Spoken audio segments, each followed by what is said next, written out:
So today is the first day of your homework phase, and so I want you to get your whiteboard, place it flat on the desk, and I want you to hold your pen.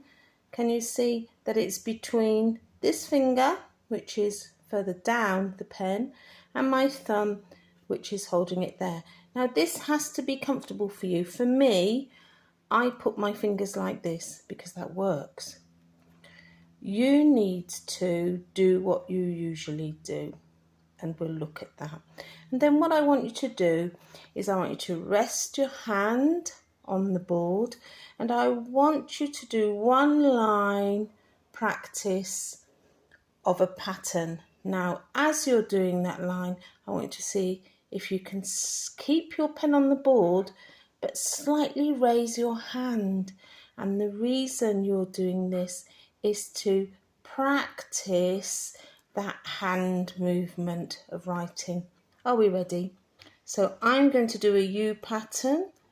Remember, your pen has to be on the board at all times, and it's your hand that's moving, not the pen. And if you find it's a little shaky to start off with, stop, take your pen off and start again. So the idea is not to rush all the way to the end, but to take your time and practice. And can you see when I make this U joined shape, my pen is going up to the top there, coming back on the same line, down and up, back on the same line, down and up. And if you look carefully at the video, you will see the bottom of my hand moving ever so slightly off the board. What I don't want to see you doing is this, where you're dragging your hand across the board, because what happens then is you get a very untidy mark.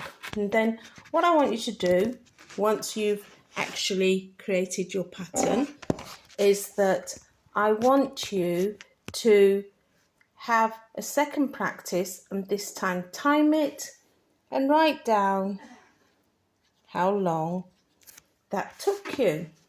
So once you have your pattern and how long that took you, so for me that was just a very short period of time. For you it might be longer, that's fine, don't worry. I want you to take a photograph and send that to me as your Sunday homework. Bye now.